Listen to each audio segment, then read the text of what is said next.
안녕하세요. 낙상 및 심폐소생술 강의를 맡게 된 동아대학교 건강과학대학 건강관리학과 조인수 강사라고 합니다. 오늘 제가 하게 되는 강의의 총체적인 부분은 낙상 먼저 설명드리고, 그리고 심폐소생술 부분을 같이 여러분들과 배워보도록 하겠습니다. 자, 먼저 낙상입니다. 자신의 의지와 관계없이 바닥에 미끄러져 넘어지면서 뼈와 근육 등에 어떤 근골격계의 상처를 입는 사고를 얘기합니다. 여기서 뼈가 약해져 골절이 쉽게 일어나는 상황이 네 가지가 되는데, 그 네 가지 중에 첫 번째는 거동이 아주 불편하고 심각해집니다. 그리고 두 번째는 장기간 침상 생활을 하게 됩니다. 그리고 세 번째는 기력 감퇴, 영양 섭취, 어떤 곤란에 의한 것, 그 다음에 욕창, 폐렴 등이 발생합니다. 그리고 마지막으로 네 번째는 사망의 결과를 초래할 가능성을 높여줍니다. 그러면 이제 실태에 대해서 보겠습니다. 자, 실태는 제가 세 가지로 요약을 해왔습니다. 첫 번째는 65세 이상 노인은 1년에 한 차례 정도 넘어지는 것을 일상적으로 봅니다. 그래서 그 낙상을 당한 노인의 10에서 15%는 심각한 손상을 입게 됩니다. 그리고 낙상 환자의 60%가 고관절 골절, 그리고 그런 골절이 발생한 경우 1년 내에 사망할 확률이 15에서 35%나 됩니다. 그리고 낙상은 침대에서 61.3%, 그 다음에 병실 내, 화장실, 기타 순으로 발생하게 됩니다. 그리고 그런 실태에 해마다 노인은 약 3분의 1 정도가 낙상을 경험하면서 그 일부는 골절로 인한 장애로 고통을 받게 됩니다. 그러면 노인 10명 중 18명이 낙상 사고 경험이 있다고 응답을 하였고, 낙상 경험 노인 중 여성이 68.2%, 남성이 32.8%로 여성이 2배 이상 낙상 사고가 많은 것을 여기서 알 수가 있습니다. 자, 그러면 원인입니다. 외적 요인과 내적 요인으로 볼 수 있습니다. 먼저 외적 요인은 침대 낙상, 그리고 교통사고, 바닥이 미끄럽거나 지면이 고르지 못한 경우에 미끄러져 걸려 넘어지는 것이고요. 내적 요인은 시력 감소와 그다음에 근력의 악화, 그다음에 균형 감각의 저하, 그다음에 기립성 저혈압 등이 있을 수 있겠습니다. 그리고 증상 및 진단을 보면 가벼운 타박상 골절 뇌졸중까지 일으킬 수 있고요. 그러면 골절의 호발 부위가 고관절, 척추, 손목으로 이어집니다. 그리고 고관절 골절은 1년 내 사망률 15에서 20%, 치료 후에도 약 25%만 골절 전 상태로 돌아가므로 신속한 치료가 중요하겠습니다. 자, 그럼 이제 합병증을 보겠습니다. 합병증은 노인 사망 원인의 5%를 차지하고 있고요, 이 낙상이. 그리고 뇌경막하 혈종과 골절을 동반합니다. 그다음에 체온 저하증, 탈수, 기관지 폐렴, 욕창 등을 동반하고, 재낙상의 어떤 공포로 활동량이 감소합니다. 마지막으로 배뇨 장애와 변비가 심하게 오게 됩니다. 그러면 여기서 대처 방법을 한번 보겠습니다. 낙상 시 어떻게 할 것인가? 1번은 의료진이나 주위 직원에게 연락을 취합니다. 두 번째는 낙상한 장소에 그대로 두고 환자의 의식 상태를 살핍니다. 세 번째는 의식이 있으면 아픈 곳을 묻고 머리, 팔, 다리, 엉덩이를 차례로 보며 이상하거나 형태가 변한 곳이 있는지 잘 살펴주는 것이 중요합니다. 그리고 네 번째는 멍든 부분은 얼음 주머니를 데워줍니다. 다섯 번째는 환자를 최대한 편안하게 해줍니다. 여섯 번째는 통증이나 출혈이 없다면 침대나 의자로 옮길 수가 있겠습니다. 이런 것들의 6가지를 여러분들이 잘 파악을 해두시면 좋을 것 같고요. 그리고 이제 유의사항을 한번 보겠습니다. 첫 번째는 심한 통증을 호소할 때는 환자를 옮기지 않습니다. 두 번째는 이상하게 보이는 부분이 있을 때, 이거는 골절 의심을 얘기하죠. 환자를 옮기지 않습니다. 골절이 의심되는 환자는 절대 옮기면 안 됩니다. 옮기는 순간 복합골절로 전환이 되기 때문에 여러분들이 그런 부분을 잘 파악을 해 두셔야 되겠습니다. 그럼 세 번째는 입, 코, 귀 등에서 분비물이 있을 때는 황자를 절대 옮기지 않습니다. 그리고 마지막으로 네 번째, 출혈이 있거나 의식이 없을 때는 또 옮기지 않습니다. 이런 상황도 근육이 뼈를 잡아주지 못하기 때문에 실질적으로 옮기는 것을 자제해 주시면 좋겠습니다. 자, 이제 치료인데요. 요거는 여러분들이 그냥 한번 보시는 것이 중요하다 싶습니다. 그래서 세 가지가 있는데 한번 살펴볼게요. 원칙적으로는 골절부를 튼튼하게 고정하여 거동시키는 것을 얘기하는 건데, 첫 번째가 고관절 주위 골절 부분입니다. 이건 대부분 수술적 치료가 필요하고요. 그런 방법에는 골절 형태의 연령에 따라 결정이 됩니다. 그리고 경부골절이 있는데 12시간 내에 금속 나사로 수술을 요하고, 이 전이성 골절은 인공관절 치환술로 인해서 70세 이상의 노인분들에게만 해당되는 것으로 이렇게 수술이 이루어집니다. 그리고 두 번째는 척추골절입니다. 여기서는 이렇게 통풍경감이나 어떤 진통제를 사용하는 부분에서 딱딱한 방바닥, 나무판을 깐 침대에서 통증이 가장 적은 체위를 유지하는 것이 중요하고요. 그 다음에 통증 소실 후 콜셋, 보조기구를 사용하는 것이 맞고요. 그리고 2, 3개월 후 일상생활이 가능합니다. 그리고 골다공증이 심한 경우 척추 성형술을 실시하는 경우도 있습니다. 마지막으로 손목 주위 골절입니다. 미끄러지거나 넘어질 때 땅을 짚으면 손목이 이렇게 꺾이게 됩니다. 그래서 과도하게 젖혀지면서 요골 부위가 발생하고, 골절 후에는 어떤 고정, 석고로 인한 고정으로 치료를 하는 경우가 많은데, 골다공증이 심할 경우에는 분쇄골절이 일어날 수 있습니다. 그래서 수술이 필요하고요. 수지 운동을 강화하여 예방이 가능한 정도가 되겠습니다. 자, 그러면 이제 예방으로 가보겠습니다. 일상생활에서의 예방입니다. 근력 강화를 위해 규칙적인 운동을 해줘야 됩니다. 이런 운동이 꼭 노인분들에게 필요하고요. 그래서 낙상을 조기에 이렇게 조금은 이렇게 방지할 수 있는 부분으로 보셔야 됩니다. 두 번째는 날씨가 추울 때는 근육이 굳지 않도록 옷을 많이 입도록 해줍니다. 그리고 뒷굽이 낮고 폭이 넓으며 미끄러지지 않는 편안한 신발을 착용할 수 있도록 하고요. 무거운 물건이나 큰 물건들을 들지 않도록 해줘야 됩니다. 그리고 보행기나 지팡이를 사용할 수 있도록 해줘야 되고, 앉고 일었을 때 천천히 움직일 수 있도록 해주는 게 일상생활에서의 예방으로 중요한 부분이 되겠습니다. 자, 그럼 이번엔 행동요령입니다. 앉고 일었을 때 천천히 움직이도록 한다라고 되어 있습니다.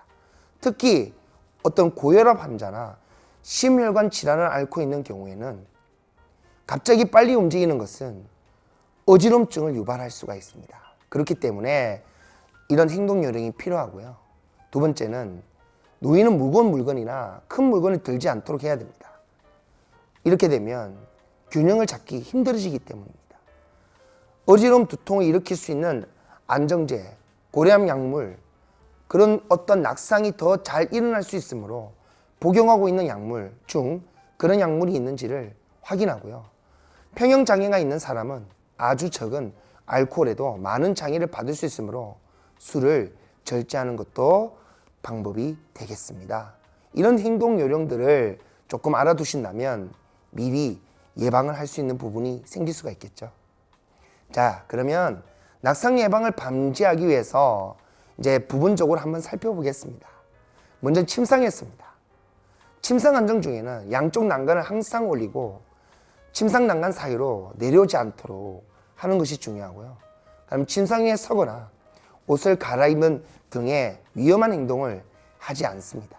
그리고 환자에게 필요한 물품은 침상 가까이 두어 물건을 잡으려다 균형을 잃지 않도록 해야 되고요. 그다음에 침상에서 내려올 때는 천천히 일어나 앉은 후 천천히 내려오도록 이렇게 슬로우 모션으로 할 수 있도록 해주는 것이 중요하겠습니다. 마지막으로 침상 바퀴는 항상 고정해 움직이지 않도록 해야 됩니다.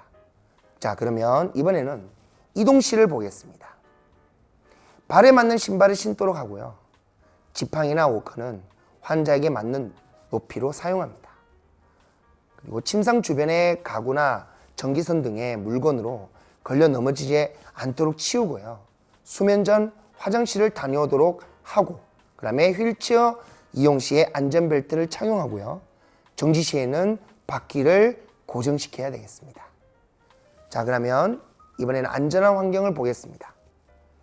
첫 번째, 어두운 실내 조명을 개선해야 노인분들이 이렇게 활동을 하다가 다치는 경우를 방지할 수 있습니다. 그리고 두 번째, 방 마루에 걸레나 장난감을 치워주는 것이 중요하고요. 미끄러운 바닥, 손잡이 없는 목욕탕, 시설의 점검 등을 개선하고요. 노인이 사는 주변은 충격이 적게 발생하게 하는 바닥이나 카펫 등을 사용하고요. 카펫 가장자리는 테이프로 바닥에 붙여 고정하면 됩니다. 그리고 여섯 번째, 목욕탕 타일 때문에 미끄러지지 않도록 매트 미끄럼 방지 처리 실시를 하고요. 그리고 7번 마지막은 노인의 방은 세면대와 목욕탕 가까이 있는 방으로 구분하셔서 사용하게 하는 안전한 환경을 구축하는 것도 괜찮은 방법이라고 보여집니다. 자, 지금까지 낙상에 대한 부분을 했습니다. 자, 여러분 행동 요령이나 대처 방안이나 이런 것들을 잘 숙지해 두셨다가 이제 앞으로 이런 낙상 사고가 발생하지 않도록 노인분들을 잘 돌보시는 것들을 추천드립니다. 자, 그러면 다음으로 응급처치 쪽으로 넘어갈 건데, 이제 여러분이 배우실 심폐소생술의 기초적인 부분으로 가보도록 하겠습니다. 자, 그러면 심폐소생술입니다. 먼저 그런 응급처치의 목적 및 필요성이 언급하면 전문 응급의료원이 사고 현장에 도착할 때까지 행하는 행동을 말합니다. 여기에는 네 가지의 사항이 있는데요. 첫 번째는 생명 연장, 두 번째는 상처 악화 예방, 세 번째는 회복 조치, 그리고 네 번째는 도움 요청이 되겠습니다. 이런 단계를 거치면서 응급처치의 목적이라는 부분이 달성이 되고요. 그리고 필요성이라는 부분까지 같이 존재하게 되는 것입니다. 자, 그러면 다음 상황을 보겠습니다. 이거는 행동 요령이거든요. 끝에 두 글자씩 외우는 것이 좋습니다. 자, 인지가 있고 결정이 있고 신고가 있고 처치가 있습니다. 자, 여러분들이 이런 긴 글자를 잘 인지할 수 없을 수 있기 때문에 제가 설명드리는 이 PPT의 가장 끝부분, 이제 인지, 결정, 신고, 처치, 이 부분을 알아두시면 될 것 같고요. 그리고 인지라는 것은 시각적, 그 다음에 청각적, 그리고 후각적, 그리고 증상과 징후의 형태로 나타날 수가 있고요.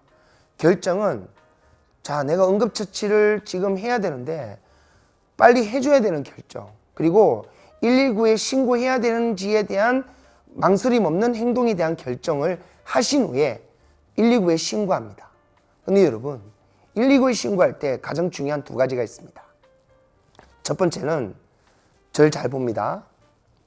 119에 신고해 주세요 라고 이렇게 지목하는 겁니다. 그리고 두 번째는 전화를 했어요. 거기 119죠.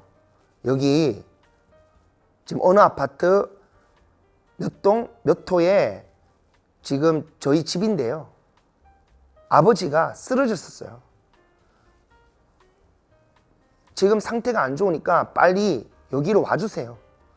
어떻게 하면 될까요? 라고까지 하고 끊지 마시고 바로 전화를 계속 든 상태에서 119하고 소통하시면 119가 그런 처치 방법이나 아니면 올 때까지 압박을 해야 되니까 그 압박 숫자를 세워주면서 처치자가 119 올 때까지 압박을 순조롭게 할 수 있도록 버팀목의 역할을 해주는 것이 119의 기능입니다.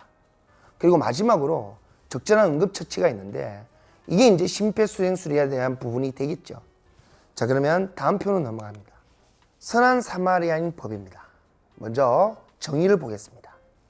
고통받는 사람을 기꺼이 도와주기 위해 도덕적 의무를 이행하다가 예기치 않은 피해가 발생하더라도 고의나 중대한 과실이 없는 경우 민형사상 책임을 면제하는 것을 의미한다.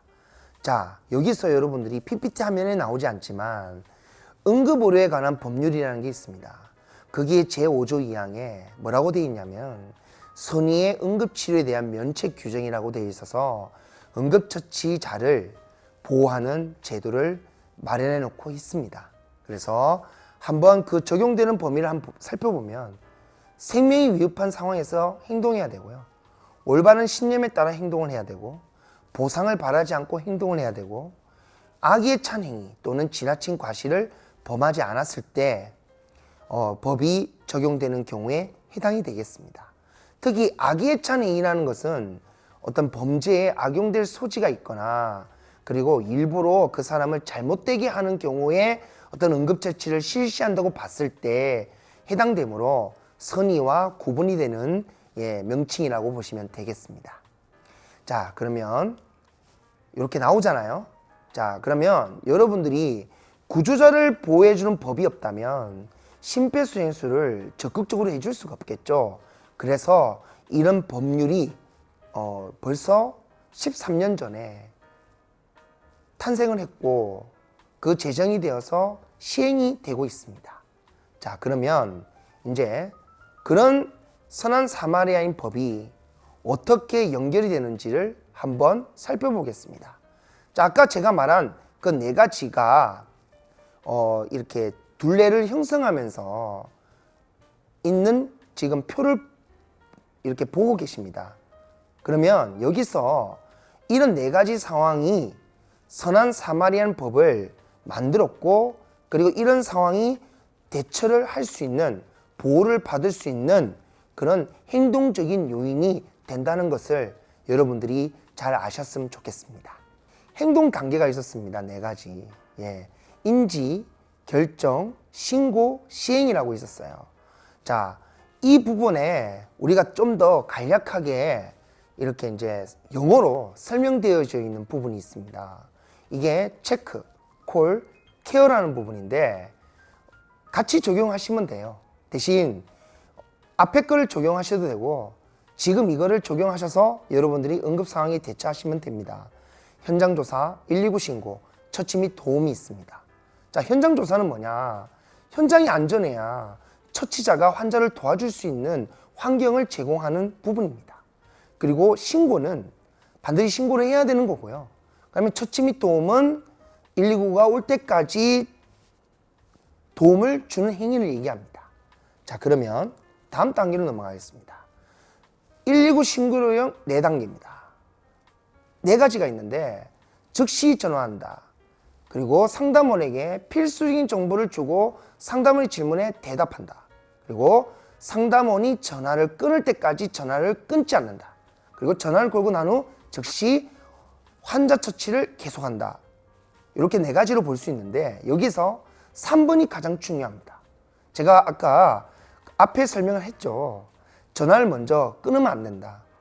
안 끊으면 119 상담원이 2가지를 해줍니다. 첫 번째, 응급처치를 어떻게 하는지 알려줍니다.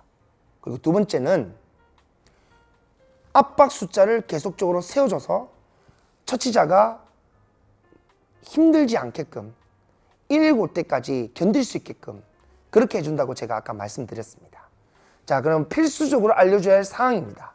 이거는 전화를 했을 때 전화 상담원에게 나의 정보를 알려주는 겁니다. 한번 보겠습니다. 저는 그런 사람의 이름, 그 다음에 무슨 일이 일어났는지, 얼마나 많은 사람이 다쳤는지, 환자의 부상 상태는 어떠한지, 응급상황이 발생한 정확한 장소, 근처 건물 이름 등을 말씀하시면 좋겠습니다. 자, 그러면 다음 화면을 보시면 요즘에는 한뼘 통화나 스피커폰을 사용해서 할 수 있다. 이건 뭡니까? 스피커폰을 이용해서 내가 압박과 전화를 동시에 이중으로 할 수 있다, 이런 의미를 담고 있습니다. 예전에는 이렇게 한 뼘 통화가 안 되던 시절에는 누군가가 전화를 계속적으로 걸어주고 이렇게 했어야 되는데, 지금은 그런 부분들이 다 필요 없이 한 분이 전화 받고 응급처치해주고 하는 것들이 다 가능하다, 이렇게 보시면 좋겠습니다. 자, 그리고 요걸 좀 보셔야 되는데, 응급처치원이 지켜야 될 사항이 있습니다. 첫 번째, 안전을 확보한다. 아까 이게 뭐가 있었죠? 체크가 있었죠. 3C에. 그 체크가 바로 현장 조사입니다. 그거는 누구 안전이 중요하다고요? 나의 안전, 처치자의 안전이 중요하다고 말씀드렸습니다. 그리고 자신의 신분을 밝혀야 됩니다. 환자에 대한 생사 판단을 하면 안 됩니다. 예를 들면 압박을 하다가 이분 도저히 살아날 가능성이 없어 하면서 압박을 멈춰서 내가 판단을 하면 안 된다, 이겁니다. 처치자와 119는 병원에 데려다 줄 때까지 계속적으로 압박을 해야 되고, 그 사망 판단은 의사만이 할 수가 있다는 걸 여러분들이 꼭 아셔야 됩니다. 그리고 원칙적으로 의약품을 사용하지 않는다. 그리고 어디까지나 응급처치를 그치고 전문 의료인의 처치에 맡긴다. 119 오면 빠르게 응급처치에 대한 부분을 인계해 주시면 되겠습니다. 자, 그리고 이것도 중요합니다. 쇼크. 자, 혈액이 세포에 전달되지 않아 생존에 필요한 물질 및 산소를 전달하지 못하여 주요 장기 기능이 저하된 상태를 얘기합니다. 그런 쇼크의 양상 원인에는 세 가지가 있는데, 지금 여러분 보시는 화면에서 우측편을 봐주시면 좋겠습니다. 혈액량과 혈장량의 감소로 인한 쇼크, 심장 기능 이상으로 인한 쇼크, 그리고 혈관의 확장으로 인한 쇼크가 대표적인 예입니다. 그리고 여러분, 혈관의 확장으로 인한 쇼크의 또 대표적인 예가 뭐가 있느냐면, 바로 여러분이 그 중독 사고 최우선 1위라고 들어보셨을 쯔쯔 가무시증이 바로 이 혈관의 확장으로 인한 쇼크에 일어나는 대표적인 증상이라고 보시면 좋겠습니다. 그래서 나들이 나가실 때 항상 진드기를 조심하는 그런 부분도 중요하다 판단돼서 제가 이렇게 다시 PPT에는 없지만 여러분께 알려드리는 사항이 되겠습니다. 자, 그러면 넘어갈게요. 쇼크 처치입니다. 여러분, 요 사진을 잘 봐주세요. 첫 번째, 누워있는 분이 다리를 들고 있어요. 그리고 머리보다 다리가 높게 들려져 있어요. 이건 뭘까요? 다리에 있는 혈액이 머리로 혹은 가슴으로 올 수 있게끔 하는 부분입니다. 그래서 이거를 쇼크 처치의 첫 번째 자세라고 합니다. 그리고 두 번째 사진을 볼까요? 이거는 뭐 이불이나 이런 담요를 덮어주고 있는 거죠. 이거는 두 번째 보온이 되겠습니다. 그래서 쇼크 처치 1번, 2번은 나와 있고요, 사진에. 그리고 이제 세 번째가 뭐냐면, 지금 여러분 그 옆에 글자가 보이실 겁니다. 7가지가 나오는데, 거기서 다섯 번째, 음식이나 음료를 주지 않는다. 여기에 음료가 되겠습니다. 여러분, 응급수술이 필요한 환자나 의식이 없는 환자에게는 절대 먹을 거나 음료를 줘서는 안 됩니다. 그래서 다시 한번 정리하겠습니다. 쇼크 처치에는 이런 7가지가 있지만 가장 중요한 3가지는, 첫 번째 자세, 다리를 심장보다 높게 올린다. 두 번째 보온, 담요로 덮어준다. 혹은 내가 입던 옷을 덮어준다. 그리고 세 번째 음료, 물을 마셔도 돼요. 대신에 의식이 있거나 어떤 일사병이나 온도가 높아지는 환경에 있어서 좀 이렇게 지쳐있는 분들은 물을 먹어도 돼요. 하지만 제가 아까 말씀드렸던 의식이 없거나 응급수술이 예상되는 분들은 음료를 줘서는 안 됩니다. 그래서 세 번째는 음료가 되겠습니다. 자세, 보온, 음료입니다. 넘어가겠습니다. 그리고 이제 심폐소생술이 드디어 여러분 이 화면에 왔습니다. CPR이라고 하죠. 이거는 심장의 활동이 호흡이 갑자기 정지된 동안에 환자의 생명을 구하기 위한 응급적 처치술로 심정지 심박동 이상 환자에게 인공적으로 심장압박폐를 환기시켜 생명을 구하는 응급소생술입니다. 근데 이렇게 얘기하면 너무 어렵고요. 자, 여러분 저를 한번 보세요. 자, 이렇게 심장이 뛰고 있어요, 처음에. 자, 그런데 대부분의 심정지는 이거를 심정지로 알고 있어요. 근데 아닙니다. 이거는 이제 사망을 한 거에 대한 부분이고요. 심정지가 일어나기 전에 심장은 간혹을 빠르게 되는 심실세동 상태를 일으키게 됩니다. 그럼 여기서 중요한 게 뭐냐? 자, 심장이 이렇게 뛰고 있을 때는 혈액으로 운반하는 이 심장의 기능이 온몸을 통하는데 거기서 가장 중요한 부분인 뇌로 혈액과 산소가 계속적으로 운반이 됩니다. 그런데 이게 만약에 약해져서 심실세동 상태가 되면 펌프질이 안 되는 거예요. 그래서 뇌로 갈 수가 없는 겁니다. 그래서 일어나는 일시적인 증상이 실신, 기절 이런 것도 있고 심정지도 그 중에 하나가 될 수가 있겠습니다. 자, 그런데 여기서 중요한 건 뭐냐?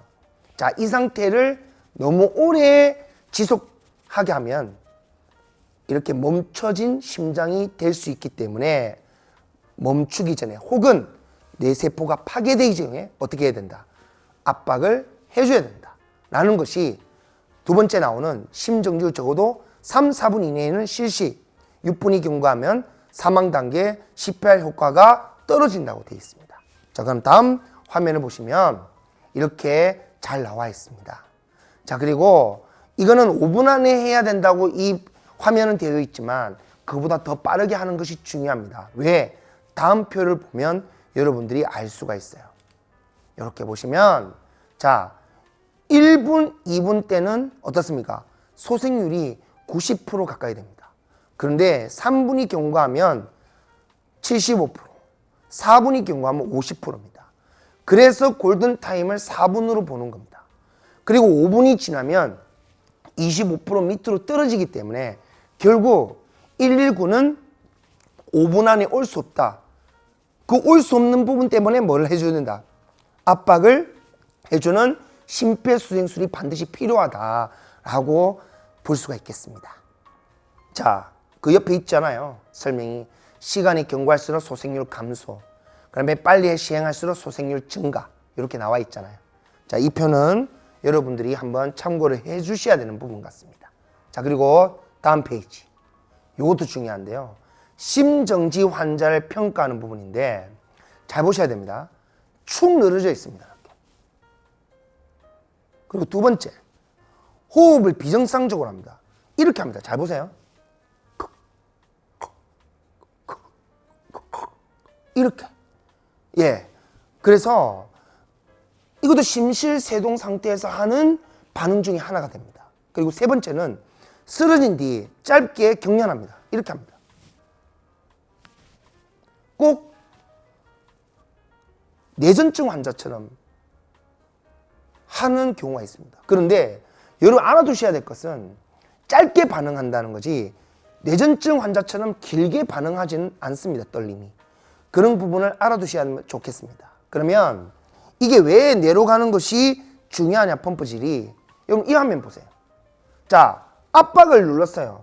그러면 지금 혈액이 어디로? 뇌로 잘 가야 어떻습니까? 뇌세포도 살아나고 그 환자가 깨어났을 때 어떻다?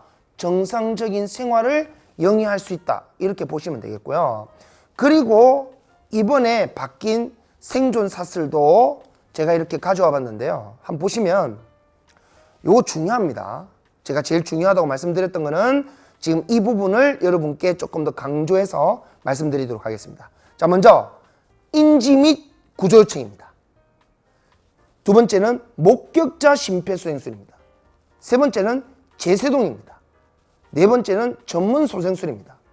다섯 번째는 소생 후 치료입니다. 자, 여기서 우리가 할 수 있는 거는 어디까지다? 제세동까지다. 그럼 전문 소생술과 소생 후 치료는 누가 한다?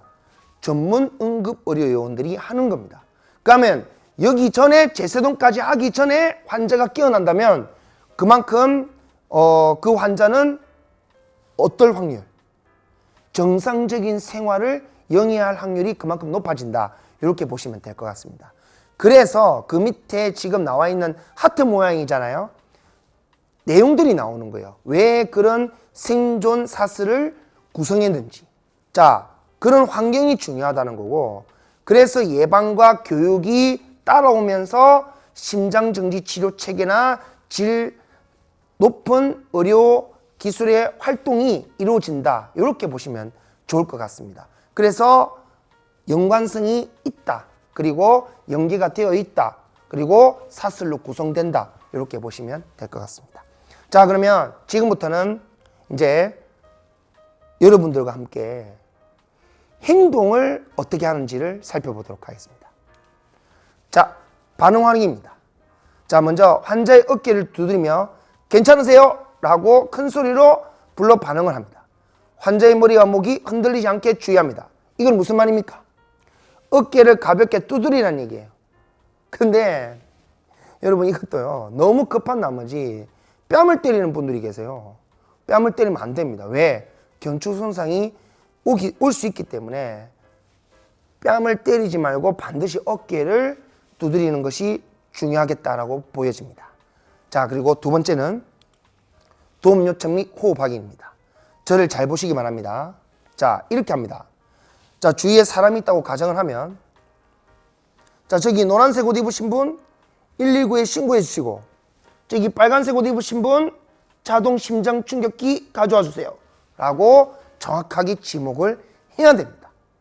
그리고 호흡 확인은 예전에는 여러분 보고 듣고 느끼게 한다고 귀를 환자의 코와 입에 이렇게 갖다 대고 시선을 가슴과 배가 올라오는지를 예전에는 그렇게 확인했는데 지금은 그렇게 하지 않습니다. 어떻게 하느냐? 그냥 바라봅니다. 이렇게 한 5초 동안 머리부터 발끝까지, 발끝에서 머리까지. 그럼 어디가 움직이는지 확인을 할 수 있느냐? 눈, 코, 입, 가슴, 배 이런 부분이 움직이는지 안 움직이는지를 확인한다. 이런 선에서 호흡 확인을 해주는 거고, 의식이 없는데 호흡을 하는 경우는 대체적으로는 전부 다 비정상적인 호흡이다라고 판단을 할 수 있기 때문에 그냥 호흡 확인은 꼭 해줘야 될 부분이지만, 호흡이 한다고 해서 의식이 없으면 그것은 비정상적인 호흡이 일 가능성이 높다. 이렇게 여러분들이 판단해 주시면 될 것 같습니다. 자, 그러면 이제 세 번째입니다. 가슴 압박입니다. 자, 이렇게 하는 거죠, 여러분. 자, 보시면 깍지 끼고 압박을 하는 거죠. 깍지 끼고 압박하는데 여기 손꿈치가 압박이 될 수 있도록 이렇게 하는 겁니다. 자, 그럼 여기서 중요한 게 뭐다? 깍지를 끼는 이 손 모션을 잘 보세요. 다시 하겠습니다. 자, 이렇게 해서 깍지를 꼈습니다. 자, 깍지를 꼈는데, 자, 어디로 압박을 한다? 손꿈치. 여기를 흉골에 대고 압박을 하는 겁니다. 가슴뼈에 대고. 자, 그런데 여기서 중요한 거는 분당 100에서 120회입니다. 그럼 결국 뭐다? 그렇죠. 1초에 2번 정도의 압박이 이루어진다. 요거는 나중에 제가 실습 때 다시 한번 보여드리도록 하겠습니다. 그리고 압박을 누르면 반드시 이완을 할 때 충분히 떼줘야 어떻게 된다? 펌프질이 잘 되어서 뇌로 혈액과 산소가 공급이 잘 되게 되겠습니다. 자, 그리고 다음 페이지 넘어갑니다. 자, 이제 이거는 압박 부위인데요. 심장 부위가 있고 압박 부위가 있습니다. 자, 흉골을 구성하는 게 어디냐면 여러분 지금 PPT 화면에 쇄골, 중앙하고 그다음에 금상돌기가 있는 명치 이 부분입니다. 이 부분에 어떻게 중앙인데 이 중앙을 잘 보시면 여기가 가슴뼈 위쪽, 여기가 가슴뼈 아래쪽이에요. 그래서 예전에 양측 젖꼭지 중앙 흉골에 누르는 건 안 됩니다. 왜? 우리가 젖꼭지 위치가 사람마다 달라요. 밑에 있는 분도 있어요.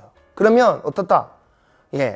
복부를 압박하게 되는 대형 참사가 생길 수 있어요. 그래서 가슴뼈를 믿고 어떻게 가슴뼈 아래쪽 절반 부위를 손꿈치로 압박한다. 이렇게 보시면 되겠고, 이걸 나중에 제가 실습할 때 다시 한 번 더 보여드리도록 하겠습니다. 자, 그러면 넘어가도록 하겠습니다. 자, 그러면 이제 압박을 하는데, 여러분 지금 그림에서 보시면 어떻습니까? 이렇게 하죠. 자, 그러면 제가 옆으로 한번 돌아보겠습니다. 자, 등과 어깨, 그 다음에 팔이 직각이 된 상태에서 누른다.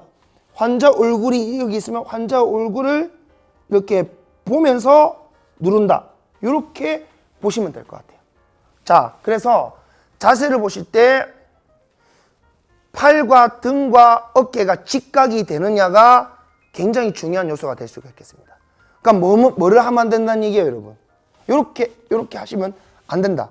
팔을 펴고 정확하게 눌러야 된다. 이렇게 보시는 게 중요하겠습니다. 자, 그러면 다음 페이지 넘어갈게요. 자, 5cm 이상의 깊이와 분당 120회 이상의 속도로 30회를 압박합니다. 깍지를 끼고. 자, 그리고 깍지를 낀 상태에서는 뭐다? 손꿈치로 어디를? 흉골을 대는 거예요. 그러면 여기가 압박이 계속 되어질 수 있도록 해줘야 된다. 이게 중요하고요. 자, 그 다음에 압박과 이완은 1대1. 대신 이완 시에 손바닥을 떼서는 안 된다. 이렇게 해서는 안 된다네요. 좀 눌렀는데 이렇게 떼면 안 되고, 눌렀으면 이 정도만 떼고 다시 누르고 수축과 이완이 계속적으로 반복될 수 있도록 자연스럽게 그렇게 하시는 게 중요할 것 같습니다. 그리고 기도 유지 및 인공호흡입니다. 여러분, 기도 확보는 저를 잘 보세요. 머리를 젖히고 턱을 끌어올리는 이런 부분을 얘기합니다. 근데 여기서 중요한 게 뭐냐? 반드시 기도를 개방을 해야 돼요. 성인은 거의 90도로 개방을 합니다. 근데 개방을 하지 않으면 어떤 사태가 벌어질까요? 그렇죠. 호흡이 들어가지가 않습니다. 그래서 호흡이 들어가기 위해서는 반드시 기도 개방은 필수 불가결한 조건이 되겠습니다. 그리고 코를 막고 호흡을 불어야 가슴이 올라오게 되겠습니다. 이 부분은 중요하니까 한번 여러분들이 체크를 해주시면 좋겠고, 그리고 요즘에는 인공호흡을 잘 하지 않습니다. 왜냐?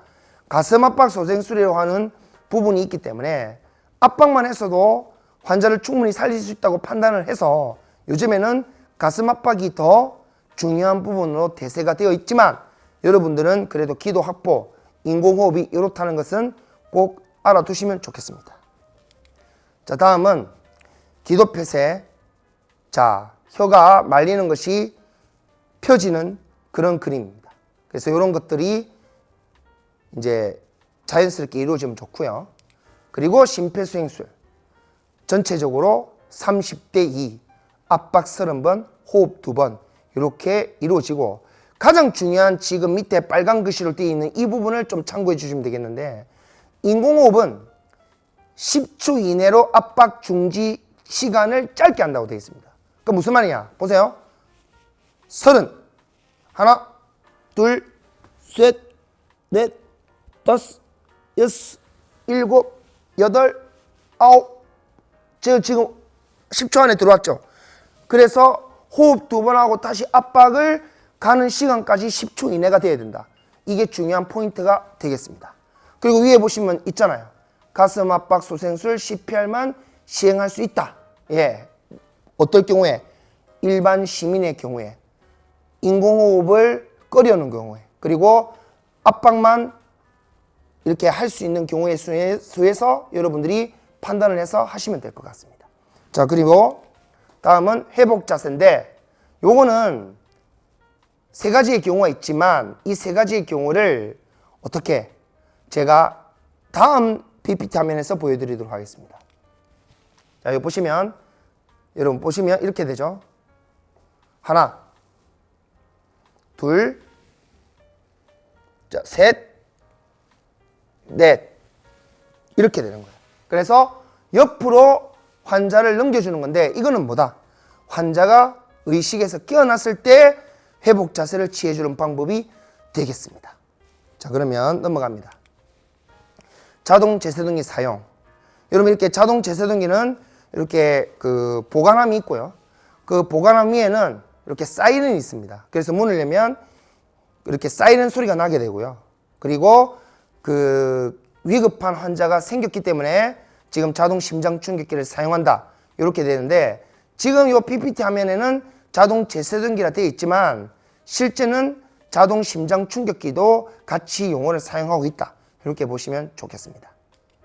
그리고 두 개의 패드를 이렇게 오른쪽 쇄골 아래와 왼쪽 옆구리에 붙이는, 또 이 패드에는 뭐가 있다? 예, 우측 쇄골 아래와 왼쪽 옆구리에 붙이라고 되어 있는 그림이 서로가 붙어 있기 때문에 이렇게 붙일 수가 있습니다. 자, 그러면 간단하게 한번 소개해 드리고 그리고 실습으로 들어가도록 하겠습니다. 첫 번째, 자동 제세동기의 전원 버튼을 누른다. 대부분 녹색이에요. 그러면 이렇게 얘기합니다. 환자 가슴에 패드를 부착하세요. 패드 커넥터를 전매등 옆에 꽂으세요. 이런 식으로 반응을 합니다. 자, 그리고 패드를 부착했습니다. 자, 패드를 부착을 하면 심장 리듬을 분석합니다. 그런 분석이 이루어지는데 가장 중요한 거, 자, 옷을 벗겨야 돼요. 왜?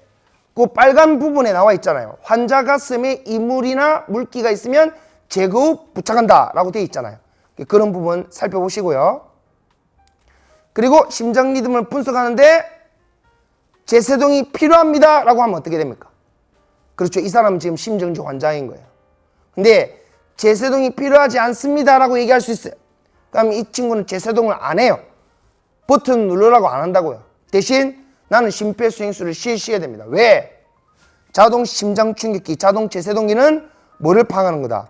심장을 파악하는 거고, 처치자는 의식이 돌아오는지 안 돌아오는지를 파악하는 두 개가 조금은 다른 기능을 하고 있다. 대신에 사람을 살리는 거는 똑같다라고 보시면 되겠습니다. 자, 그리고 네 번째, 제세동을 실시한다. 버튼을 누르면 퍽 하고 뜁니다. 실제로. 근데 여러분이 알고 계시는 이거 아닙니다. 이렇게 해서 이렇게 전기를 팍 충격주는 이런 의사가 사용하는 수동 심장 충격기가 아니고요. 패드를 붙이는 그런 일반적인 자동 심장 충격기라고 보시면 되겠습니다. 자, 그리고 제세동 후에는 가슴 압박을 실시하는 쪽으로 가면 될 것 같습니다. 자, 그러면 여기까지 이제 심폐소생술을 살펴봤고, 그러면 이제 실습으로 들어가도록 하겠습니다. 자, 지금부터 심폐소생술 실습을 실시하도록 하겠습니다. 자, 저를 잘 봐주시면 좋겠습니다. 자, 먼저 환자의 의식을 확인합니다. 의식은 이렇게 합니다. 확인을. 환자분 괜찮으세요? 환자분 괜찮으세요? 그리고 지목을 합니다. 빨간색 옷 입으신 분 119에 신고해 주시고, 노란색 옷 입으신 분 자동 심장 충격기 가져와 주세요. 자, 이번에는 호흡 확인입니다. 호흡 확인 5초간입니다. 자, 그리고 여러분 압박 지점을 잘 보세요. 쇄골 중앙, 그 다음에 명치, 여기에 가상선을 그어서 가슴뼈 아래쪽 절반입니다. 가슴뼈 아래쪽 절반 부위를 손꿈치로 대면 돼요. 그리고 깍지를 끼면 됩니다.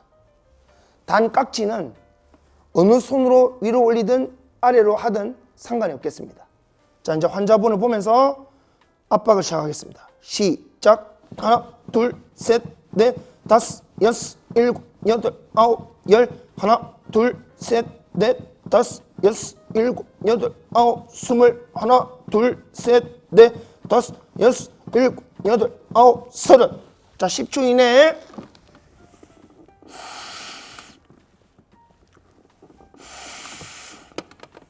자, 다시 복귀하고 둘, 셋, 넷, 다섯, 여섯, 일곱, 여덟, 아홉, 열. 하나, 둘, 셋, 넷, 다섯, 여섯, 일곱, 여덟, 아홉, 스물. 하나, 둘, 셋, 넷, 다섯, 여섯, 일곱, 여덟, 아홉, 서른.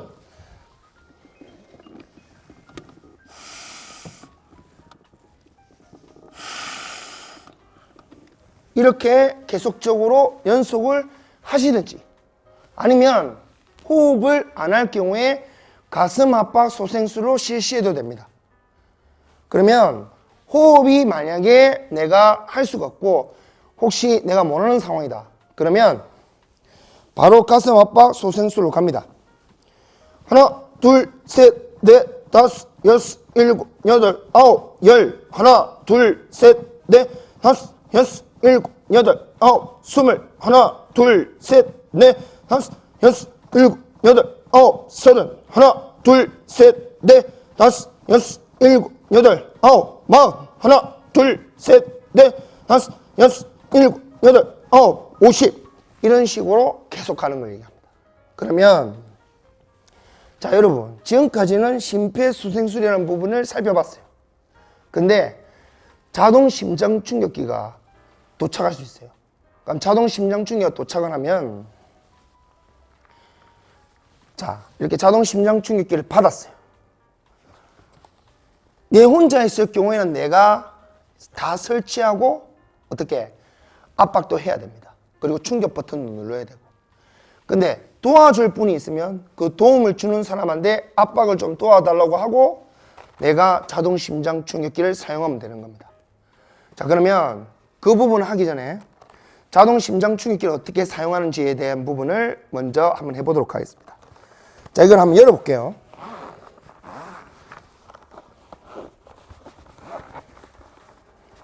자, 이렇게 열면 여기 좀 거꾸로 되어 있는데 한번 이렇게 바로 잡아 보겠습니다. 여기 보시면 여기가 전원 버튼입니다. 그리고 여기가 충격 버튼이 되겠습니다. 그래서 한번 여러분께 보여드리겠습니다. 먼저 전원 버튼입니다. 패드를 부착하세요. 패드를 부착하세요. 자, 지금 이 상황이었습니다. 이 상황에서 패드를 부착하세요. 자, 패드를 한번 보겠습니다. 패드를 부착하세요. 자, 패드 커넥터를 AED에 연결하세요. 자, 패드 커넥터와 패드를 붙이라고 되어 있습니다. 자, 여기 보시면 패드 커넥터를 위치가 다 나옵니다. AED에 연결하세요. 예, 위치가 다 나오는데 우측 쇄골 안에 왼쪽 옆구리에 붙인다고 되어 있거든요. 자, 그럼 먼저 환자 가슴에 패드를 붙여 보겠습니다. 자, 이거는 왼쪽 옆구리에 붙이라고 되어 있네요. 자, 그리고 AED에 연결하세요. 자, 우측 쇄골 안에 이렇게 붙여 할 수 있습니다. AED에 연결하세요. 그리고 커넥터를 패드 커넥터를 AED에 연결. 환자로부터 떨어지세요. 이렇게 환자의 합니다. 심장 리듬을 분석합니다. 자, 분석합니다. 제세동 필요합니다. 제동 필요합니다. 충전 중. 충전 중.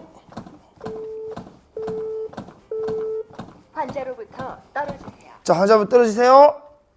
깜빡이는 제세동 버튼을 누르세요. 여기에 지금 깜빡이는 제세동 버튼이 나오고 있습니다. 이 버튼을 깜빡이는 누르면 돼요. 제세동 버튼을 제세동 실시되었습니다. 푹. 즉시 심폐소생술을 시작하세요.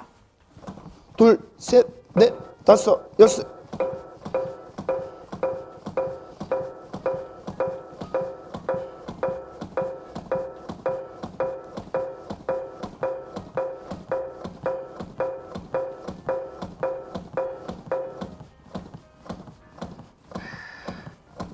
이렇게 계속적으로 실시하면 됩니다. 자, 그러면 다시 한번 꺼보겠습니다. 시스템을 종료합니다.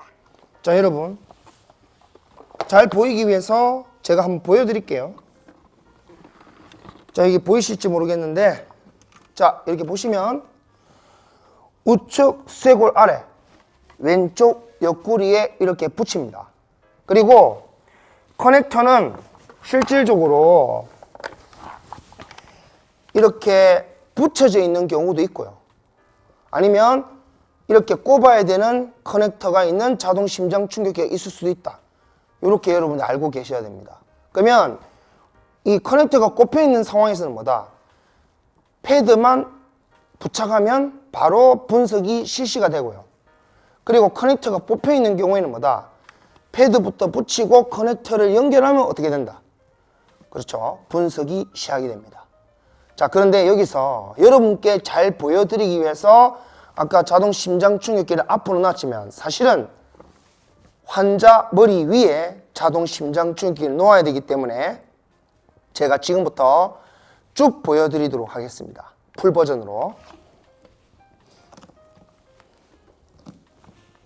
자, 풀 버전으로 가기 위해서 여러분 중요한 것은 뭐냐?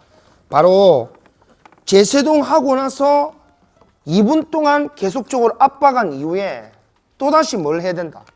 그렇죠.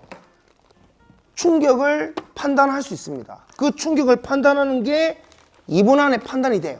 근데 여기서 중요한 게 뭐냐면 2분 안에 판단되는 그 상황에서 재세동이 필요하냐 필요하지 않느냐를 판단하는 건 누가 판단한다?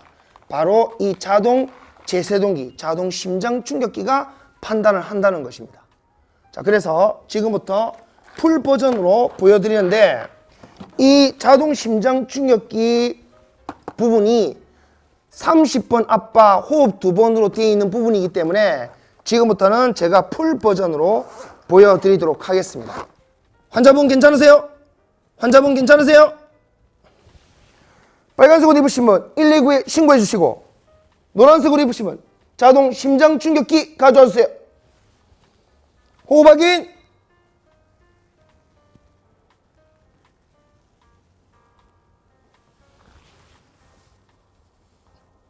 자, 박지심 잡고 시작. 하나, 둘, 셋, 넷, 다섯, 여섯, 일곱, 여덟, 아홉, 열. 하나, 둘, 셋, 넷, 다섯, 여섯, 일곱, 여덟, 아홉, 스물. 하나, 둘, 셋, 넷, 다섯, 여섯, 일곱, 여덟, 아홉, 서른. 자, 기도 개방.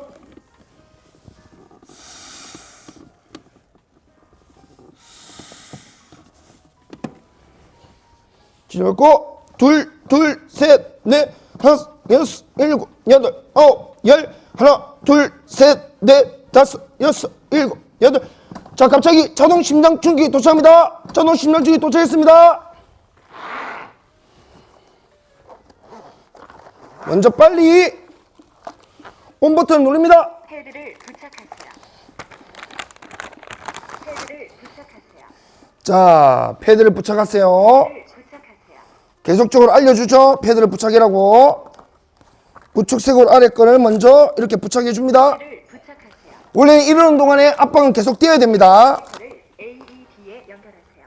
자, 패드 커넥터를 AED에 연결하세요. D에 연결하세요.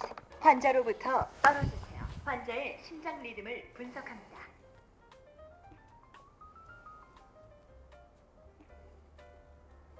재세동 필요합니다. 자, 제도 필요합니다. 충전 중. 충전 중. 환자로부터 떨어지세요. 환자부터 떨어지세요. 깜빡이는 재세동 버튼을 누르세요. 자, 충격 버튼 누르겠습니다. 재세동 실시되었습니다. 즉시 심폐소생술을 시작하세요. 자, 시작하겠습니다. 30대 1로 하겠습니다.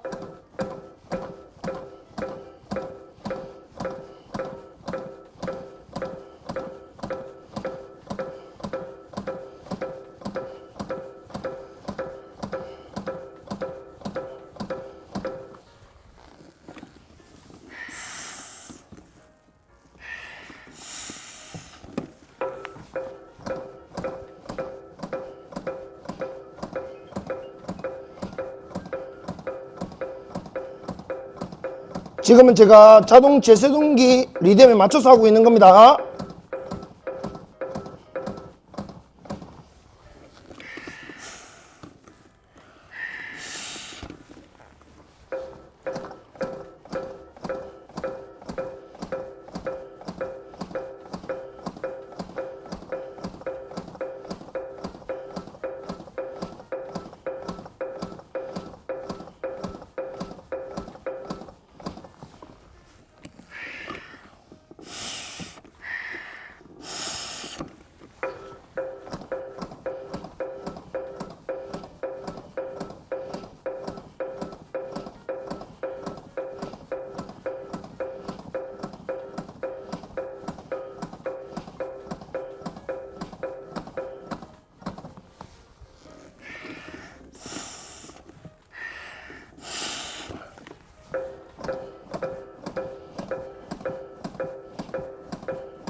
떨어지세요. 지금 환자의 오죽에 했습니다. 심장 리듬을 분석합니다. 리듬 부스 찍을 때는 누르지 않습니다. 압박을. 제세동 필요합니다. 자, 제동 필요합니다. 압박합니다. 충전 중. 충전 중. 환자로부터 떨어지. 자, 환자부터 때려주세요. 깜빡이는 제세동 버튼을 누르세요. 자, 누르겠습니다. 제세동 실시되었습니다. 즉시 심폐소생술을 시작하세요. 자, 이렇게 종료합니다. 계속적으로 반복되는 행위를 얘기하는 겁니다. 자, 그래서 여러분이 제가 이렇게 풀 버전을 보여드린 이유는 사실 자동 심정지 충격 버튼 누르고 나서 압박을 하다가 환자가 깨어날 수도 있어요. 하지만 환자가 안 깨어날 경우에는 계속 압박과 충격을 2분에 한 번씩 반복을 해서 압박을 했을 경우에는 2분이기 때문에 여러분 아까 30대 1을 제가 5주기를 했잖아요. 그게 실질적으로 2분 정도가 돼요. 그러면 만약에 호흡을 안 한 경우에는 어떻게 될까요? 분당 120회 속도 2분이면 240번 정도의 압박을 해야 다시 자동 심장 충격기를 사용할 수 있다. 그래서 병원에 있는 수동 제세동기하고는 다르다. 이렇게 설명을 드릴 수가 있겠습니다. 지금까지 낙상과 심폐소생술 이론 그리고 심폐소생술 실습 부분을 여러분이 지켜봤습니다. 자, 그러면 지금 PPT 화면에 띄어진 응급상시 행동 요령에 되어 있는 이 부분을 이제 마지막으로 쉽게 우리가 다가갈 수 있게 설명할 수 있는 부분을 마지막으로 보겠습니다. 먼저 깨우고, 알리고, 누르고, 사용하고입니다. 자, 근데 여기서 깨우고는 뭡니까? 의식 확인. 그다음에 알리고는요. 도움 요청을 하는 거죠. 그리고 호흡 확인까지 해줍니다. 그리고 세 번째 누르고 가슴 압박을 하는 거죠. 그리고 사용하고는 자동 제세동기, 자동 심장 충격이 와서 같이 혼합해서 사용하는 여기까지가 포고가 되겠습니다. 근데 포고라면 좀 그러니까 쓰리고 그리고 다로 끝나는 깨우고 알리고 누르고 사용합니다. 그리고 어느 초등학생이 4개의 고가 있다니까 1개의 고가 더 있대요. 깨우고 알리고 누르고 사용하고 살리고. 자, 여러분 어떻습니까? 여러분들이 이 안전에 대한 교육, 특히 응급처치에 대한 부분은 너무 중요하기 때문에 낙상과 심폐소생술에 대한 부분을 잘 알아두실 것을 강조드리면서 지금까지 강의를 경청해 주셔서 감사합니다. 저는 조인수였습니다.